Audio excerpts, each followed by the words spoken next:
Well, it's so nice to be back on set again. I haven't been here in person for a while. So I have Steve Elci with me. And Steve and I have been in communication for a while, wanting to have him on the show, talk with him. I have never met Steve before. I've known his brother for over 30 years, I think now. But Steve, it's so nice to meet you. And I know we have a lot to talk about. You have a full-time job and you have a full-time part-time job where you work in the evening putting things together, an entrepreneur, an activist, making a difference in the world constantly, lots of energy, good focus on life and making a difference. So thank you so much for being here today and sharing with us your wit and your wisdom and all of your talents. And I sure wish you would have brought your guitar. Thank you so much for having me, Kate. Really, thank you. The pleasure is mine, totally. So let's start. Let's jump in, deep dive. So your day job is to work for? The Homeless Hospitality Center. And what is that? The HHS, the Homeless Hospitality, or HHC, right? Correct, okay. Yep. And what does that look like? So my day-to-day looks like this.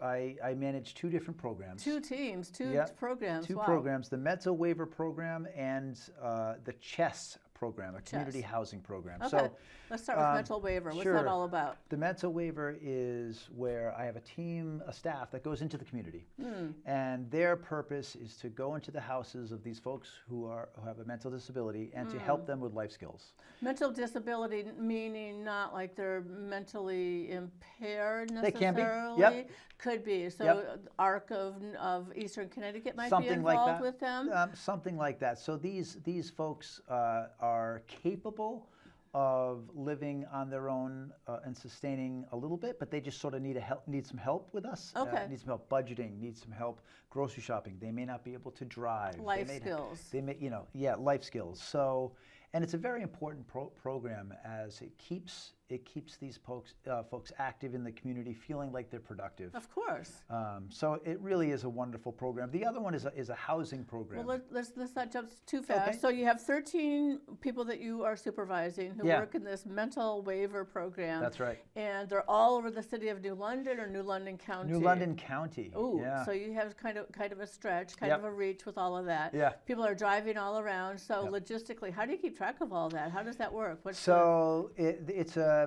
The state has a software system where when they get to a client's house, they clock in. So as soon as they do that, it sort of pops up on my desktop. Okay. And I know that my staff is with that client and we know where they're at. Okay. Yeah. So there's a security kind of measure that's put in place. Yep. And they go in and they'll do some interviews. Do they do like two people going out together? Or? It's one person, and basically they really have their days mapped out. I mean, it's one day could be grocery shopping, the other day could be appointments, another day might be some community work, some programs. And some just recreation. Okay, interesting work for whoever would be doing that. Yeah. And what is their background? Like home health workers kind home of health thing? aides. Home health aides. Yeah. So they're licensed through the state to have gotten some. They have to do a test through the state. It's not a licensing, I wouldn't say. It's just more of a test. Okay. Yeah. And the background check to make sure all of that happens through us. Yeah. Okay. And you do all of that. You vet them and make sure that. Yeah. Yeah. Okay. It's important, and I can tell you that it's one of the programs at Homeless Hospitality Center that makes a difference every day. I'm sure. People see it we work so much to help people with housing, and it's a long process. It's hard. It's hard when and somebody it's really doesn't have hard right money. now. Exactly. The whole term of affordable housing, and we shouldn't have to have that. It should be housing that's affordable, right? Yeah. It should be accessible. So this program is special because every day it brings a smile to folks, and they feel accomplished every day. Good. So the workers, your 13 workers. The workers and the clients. Nice. Because they feel like they're getting things done. They're productive in the community again. They feel active and alive. Okay. And you're trying to get them employed or volunteering or just being able to get some their of groceries? them can do volunteer work, but in general, employment is not in the cards for a lot of these folks. So we just try to engage them in the community as much as we can. Of course. Yeah, nobody wants to be an island. You want to Right. be involved. You want Right. to be active and engaged. Okay. Then the other program you call the CHESS program, which is basically community housing. Community housing. So the chess program is a hard one. It's a hard one because that's where they will come to us. They will apply through the state, and the state will then send them back to us for services, and they'll show up at our door, and some of them will have no income, couch surfing, and it is our job to put their life back together, and to in the sense of see if they can get some SSI, see if they can get a job, rebuild their resume, get them up off their feet and sort of off the couch, if you will, and try to get them housing anywhere we can to really get them safe. Okay. And it's as you know, the housing prices right now are just through the roof, and so when they show up like this, it's like, okay, where do you begin? And it's just a long process. Yeah. And but we it's like one day at a time, one thing at a time, one issue at a time, one application at a time. And we also, it's not just housing them, but we also engage with them, help drive them place to place, making sure that they can go on a job interview if necessary, making sure they can go to the grocery store, all of this stuff. Nice. And you said you have 4 people who are working in that project. Yep. So between the two programs, you have 17 people. How many clients are the recipients of those services? Do you have a sense of about that number? 90. Okay. Yeah. That's a lot. It's a lot. lot to manage. It is a lot. And how often do these 17 people have contact with those 90 people? So it's more like this. The 13 people have about, let's see, the 4 people have about 60, and the 13 have about 20 or whatever it is, Okay. or 30. So believe it or not, because the mental waiver is 1-to-1 Okay. all the time. Okay. And chess, I can call and help you. So Okay. I can touch a lot of different people at different times, and many of them throughout the day. Where the mental waiver, we really need to be on site, eye to eye, and interaction for a duration of time. Okay. To make sure that everything, all the little I's are right. dotted and T's are Right. The chess crossed program, and- these folks, they can walk, they can talk, they can go to a store if they wanted to, if they can. They don't need that much help. They just need to find housing. So that isn't necessarily being with them 24/7. It's making calls, it's getting applications in, and a lot of it's waiting. For things to open up, and we Right. don't know about that. We don't know Never know. of any new Yeah. construction that's being conducted that's going to mitigate some of that and make it more possible, right? We're hoping. Yeah. It's just such a tough spot to be. Yeah. So that's what you do during the day, and Yeah. that's an intense, draining, juggling, Yeah. life-giving. I mean, it's very rewarding, but also it's very giving of yourself to accomplish all of those things. Right. It's not, it's a day of constantly dealing with issues from folks, right? And so my other job is sort of the other side of that, which helps. Is perfect. Which helps kind of swing the needle all around, so I can sort of like stay focused. Exactly, because you need to have that. So you are a musician, and Yeah. you said you have several instruments. It's not just the guitar. You have another instrument that you play besides that. Yep, I drums, guitar, bass. Obviously I sing and I play some keyboard, and when I make albums, children's albums. Now you are on your, did I say 6th album? Yep. 6th children album? Just Oh, put out my wow. 6th children's album. Yep. Congratulations on yeah. that. You didn't bring one, did you? I wow. I can get you one. Visual, Anyway, yeah. but yeah, these albums I produce them myself in my home studio. Okay. I record all the instruments myself, all the Nice. tracks myself, write all Wow. the songs myself. And so, yeah, it's a labor of love. And, I am inspired to do it, after a day at the Homeless Hospitality Center, where it's just, kind of drudging through everything, right? Sure. And now you have the ability to kind of like make people smile. So now you take some of that energy and you kind of twist it around. And for me, what happens is children's music. Nice, very nice. So who are your favorite artists? Who inspired you to get started in this? Well, my kids Yeah, were my yeah. biggest inspiration. Aw. So I when you learn guitar or music, or at least this was my take at it. Okay. I didn't pick up a guitar and really start to learn and say, one day I'm gonna be a children's musician. Like No, that's just not what you say, No, right? right. So that's sort of, it happened over time, and I was doing the pop rock thing, and as everybody does in the area, and then had kids with my wife, and at one of their parties, it was my oldest, I think it was his third birthday party. We had all of these great events planned for the kids to come over, and essentially what happened, it rained and things just fell apart, and literally they came over our house, and after 10 minutes everything was done, nothing left to do, and it was a screaming house. 3-year-olds. Right, 3-year-olds. How many? So all my friends say, Steve, grab your guitar. Nice. Let's do something, right? Nice. So of course I grabbed my guitar, and not knowing any children's songs at the time or even anything, I just started to make up songs. Fun, very fun. And at that moment, it was really at that moment, I noticed, that, the parents, the kids were Everybody dancing, calming down, but they were together and Yeah, dancing and singing and having Synchrony. fun. And I'm like, okay, if I actually had some organization to what I was actually doing right now, this could be pretty fun. Nice. Right. So that's when I went on and put out So our when first was that? album. How many that years? that was 2009. Okay. Yep. Or 2008. And it was just a defining moment that gave me inspiration. That playing in bars locally. I can remember playing the Elci Club, which isn't there anymore, in New London, which was a great hub for bands to play between Boston and New York. And I remember playing there one night, and it was 3 people, 2 of which we brought, and one was just there. Right. And we're playing these songs that are our own, really just pouring our hearts out, having a few drinks at the bar. And I remember the owner coming up to us saying, "Okay, that was great. What a great set.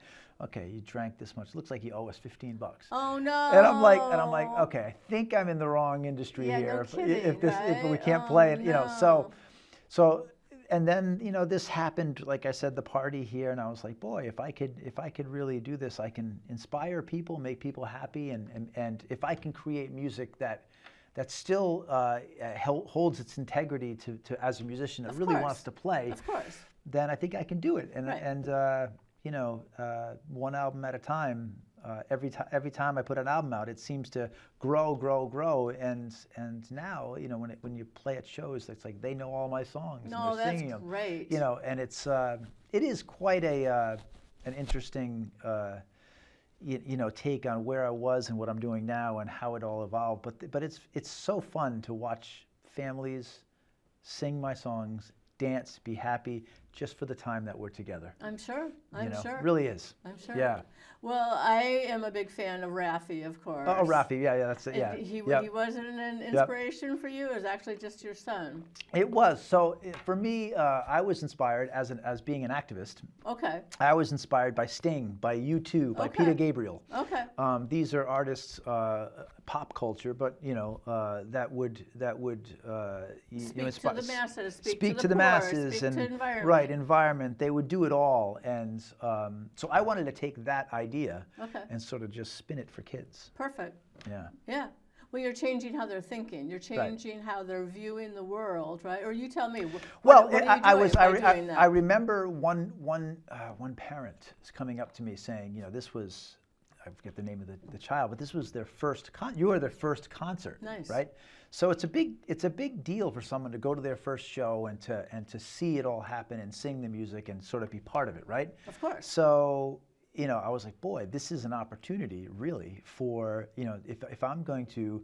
If I want to talk about the destruction of the rainforest, if I want to talk about the plastics in our seas, if I want to talk about all of that stuff, and I could sing about it, and it could be something that we can do together, and that would be their introduction to a show. I love that. And I love that. That's really yeah. Yeah. So that's the kind of it's taken a while for me to really get there because. In the beginning, learning children's music, I was copying Rafi, and and who really isn't that political at all. No, he's not. And so I had to figure out how to interject what I really believe wanted to happen. There you go. And it's sort of it's taken an arc. And now over the past, I don't know, 4 albums, they've really come out. And this last one really. I have to get it. Yeah. Well, I've seen your videos. The videos, right. Right. And I love those. Yeah. So those are amazing. Well, and Jack Perletsky, I think, is just such an amazing, and Shel Silverstein. Yep. They write such clever they're Yep. not lyrics, it's poetry, but they could be put to music, Yeah. and they could Yeah. become lyrics, and Yeah. they could be put into that whole Yeah, thing. so it's sort of so now it's every album. It's like in the beginning it was I wanted to write songs for kids. Now I want to write songs with a purpose for kids. Yep. Just a different thought about it. So what is your age range? Is it elementary, middle school, high? Is it the range? Because I have songs for all. Of course you do. Okay, but I would say the sweet spot would be somewhere around the 4th, 5th grade level. Okay. Sort of a little upper, as it gets a little more complicated. A little more Their complicated, thinking a little bit thinking. more divergent. Exactly. That's where I like to sit. Some of my songs can push the limits of a 7th grader, perhaps. But all of them now, at least musically, they can all the way up to high school, because I'm using modern sounds, modern technology. The songs themselves are becoming sounding like a pop song, only now with that you'd hear on the radio, only now with children's lyrics attached to them. Nice, interesting. So now the fidelity of it, the quality of the music isn't, an acoustic guitar around a bonfire. No. It sounds like any other thing you'd turn on the radio, only different content. Okay. That's my goal for it anyway. That sounds like a good goal. Do you use artificial intelligence at all in any of the work that you do? I don't. You're creative. Only thing that we in the album cover of the last album, I used it to get the core design of what it would be, and then I took it to a friend, Ben Parent, who's a graphic artist, and we took that design AI to, and I said, I love this concept, but it needs to be reworked. And then we took it, and with Photoshop and all the good magic of technology, he was able to manipulate it to what I wanted to see. Okay. Because the AI didn't do what I wanted to see, but it was close. Okay. Yeah, it was close. Very cool. Yeah. Very cool. Yeah. So you started playing, but your musical experience started quite young. Yeah, so my dad was a musician. Oh, I didn't know that. Yeah, my dad was who just passed. I'm sorry. About a month ago. Thank you. That. Yeah, I did know that. Yeah. So he was a big band leader. So grew up. So my house, when you'd grow on a weekend, we used to have a pool table in our basement, and around the pool table would come on a Friday night this 18-piece band. Wow. And my dad was a big, Count Basie. He was Ray Charles. He was all the old classics like that. So that's sort of what I would hear continuously growing up. And so that's a really strong root. Yeah, it really is. And he was, so he didn't write songs like I would write songs, but he would arrange songs for his own taste. So he would literally, I remember him downstairs, and I love this. He had a record player, and he would have a record player set next to a piano, and he would take the needle and he would drop it on the record, and ba-da-da-doo-da-ba-bow would come up, and then he'd stop, and the needle raise, and he'd go over to the piano, and he'd find the notes. He would then alter the notes a little bit for his own taste or how style he wanted to go. Write the chart, and then drop the needles. The next part would go. Wow. So he would go. It's not like we have YouTube today where we can just get all this information. So he would do it like this and copy each of these songs. And where were you? Were you sitting on I the would bench go down. next to him, or helping him with the record player? So in the early stages, I would go down and I would just sort of wonder at the craft of this, and really loved it. And then when I started with drums first, and then quickly moved to guitar. How old were you at the time? I was in 4th grade at Southwest School, which is no longer there. But I quickly moved over to guitar because I wanted to write songs, and so this is where, my dad was stuck in that big band era. So as time progressed, I was playing him the new Paul Simon albums in the Sure. the 80s. And Or Dad would be like, "What are you listening? what are you listening to?" Right? Like, Yeah, put yeah. on, Count Basie. And I'm like, Dad, I think you gotta, anyway, we couldn't. Time to transition a little, Dad. He had trouble with that part of it, but course. there was definitely an inspiration from how he did it that I took and I still take today. Of So, course. yeah. That's a lovely story. Yeah, yeah. But you said you kind of grew up with television as well, too. Yeah, I'm a fan of film, fan of the movies. My degree is in television and television production. Here we are. Wow. And for a time after high school, I was an editor for Channel 8 News, or a contractor for them, doing all kinds of stuff for them. But yeah, I film and music and the arts were always sort of like, really woven in our household quite much. I mean, my brother's radio show host, entertainment. Right. You It's come by just, naturally. And what about your mom? What was her report? she was the biggest fan of all of us, Aw. and she was the one who really pointed me in a cool rock and roll direction. Nice. Because my dad was saying, "Hey, listen to Ray Charles and Count Basie." My mom was like, "No way, you got to listen to the Beatles." And she put me on the rock and roll path. Anyway.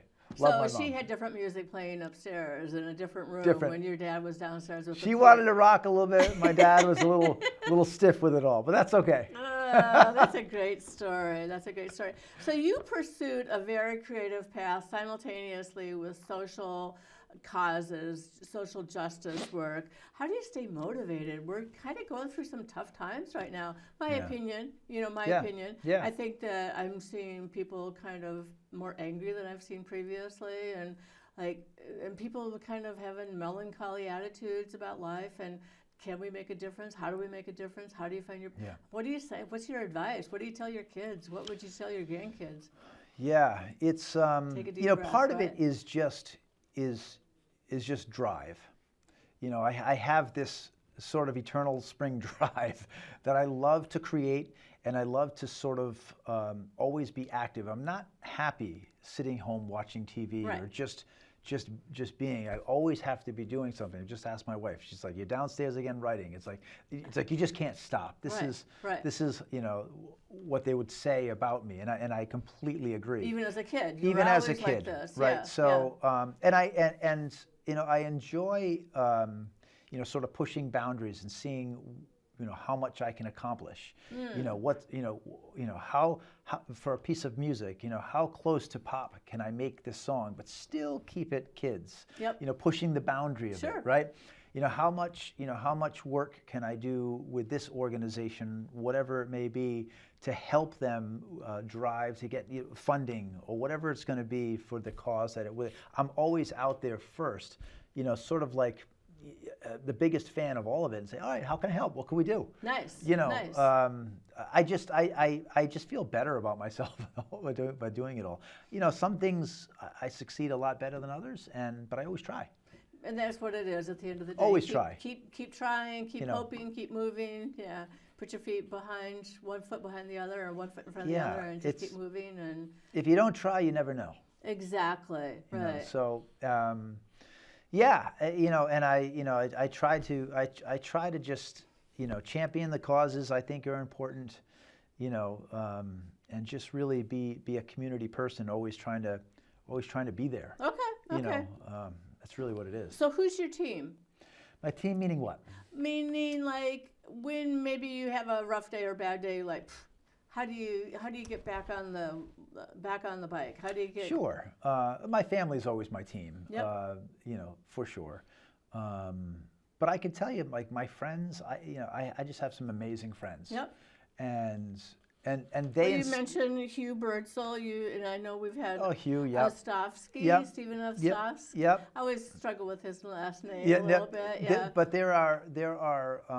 You mentioned Kate Griffith. Kate, Yeah. Ben Parent. I just have a group of people that are surrounded me that inspire. Each one of them inspire me In a different way. in a different way. Yep. And it's like when we're together in a room, I could just feel the energy. Nice. I can Nice. feel energy that these folks are putting out, that they're doing good, and all of it I can just feel. And You're it, an empath. I just feel it. I Yep, do. yep, And and that's how I create. Someone will play me a song, something, whatever, and if it really has something, and all of a sudden I just catch it.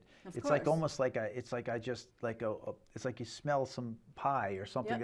It's like it just comes in. It's like, okay, there it is. I feel it, and then I can go down and just from that inspiration create something completely new. Wow.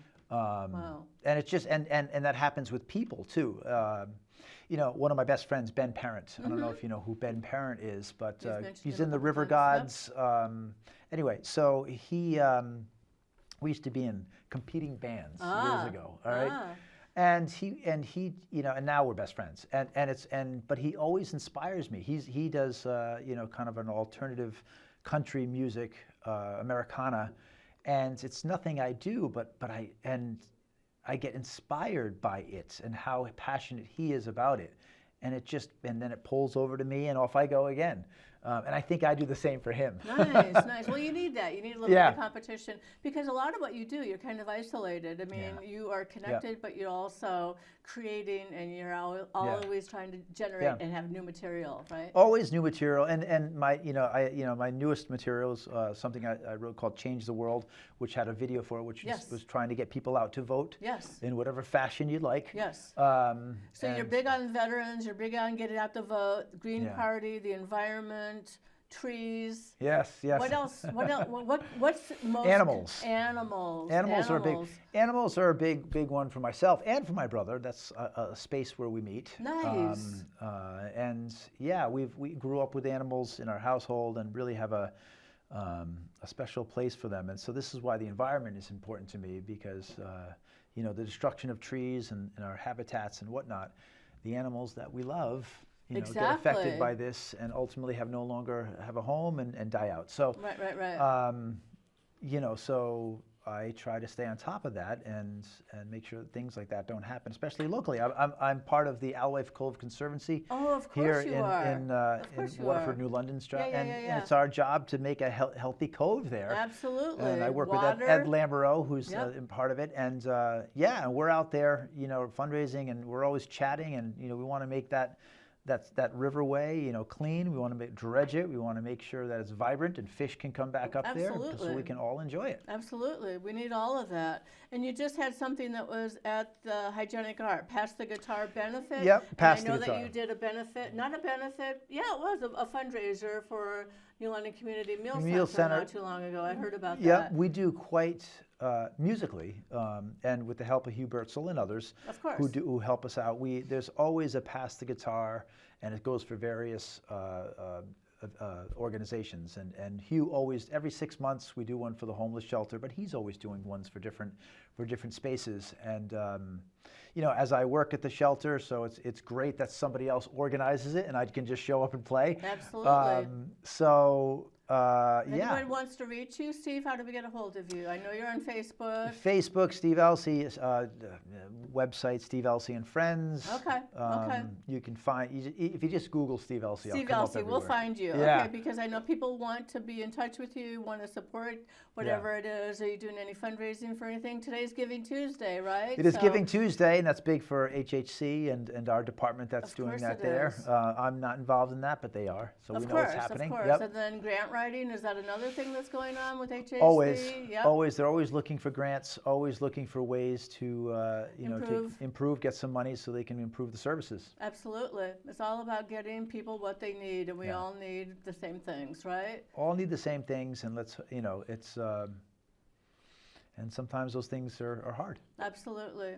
Steve, it's been an absolute pleasure having you. I'm sure there's something that you want to say that I haven't asked about, that you want to get out there and tell people so that they can pass the baton for the next generation. Like, if you have a budding 10-year-old at home who's interested, what would you say? How would you get them going? Like, write those words down, get those lyrics. Yeah, I would just say foster everything for children. Okay. So if they're showing some interest in the arts, give it a shot.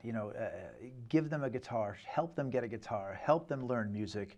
If they showed interest in writing, I think just being a positive reinforcement parent on all of the interests is probably the strongest thing, because you never know where they lead. Nope, you don't. You just know. My first in high school, real quick, is in high school I put on a benefit, and it was a benefit, the first benefit concert I did to raise money for the Homeless Hospitality Wow. Center. So, and Wow. then so that fostering through the teachers there, and that's now it's a And that complete was circle. here in Waterford that you did that. Yeah, So in 1989, a long time ago. kudos to them. Yeah, Kudos so to those. so they got that, and that inspired, and that's what I do for a living. There so, you go, so right? that just by pushing and allowing a child to just explore their passions, I think is really important. Yes is so powerful. We always think no is powerful, but yes is even more powerful. Yes is way right? more Like, powerful. Try it out. See Yeah. what you think. Explore. Touch the earth. Write the lyrics. Fail. It's okay. Yeah, yeah. I can't tell you how many songs I failed at. But it's okay. It's okay. And then, dust yourself off, right? Yep. But get back and get riding on Yeah. that bike again. Because right? the next time you do it, when I failed at a song, I failed at it, but also I learned from it, right? Of course you did. So the next one I write, I know what when I'm at that fork, I know what not to do, and I start to I start to go down these different paths that take me more to success, but you just have to do it. Right. Everything. Right. Write a book. You want to write? You got to write a book. You Bad have or to good, start. you got to do it, right? One you word want to at a learn how to time. draw. Draw. Right. So if we want to book you for an event, because I'm thinking we need to get you over to Two Wrestling Cats and get you over there doing some work with them. You know where to So- reach me. Yeah. SteveLCandFriends.com. Oh, or just Steve, it's just been a whatever, pleasure. Thank you so much. Thanks for having me. Yeah, my pleasure. Glad we could finally connect. It took some work, didn't it? Yeah. All right, folks. Thank you so much. It was just absolutely a pleasure, Steve.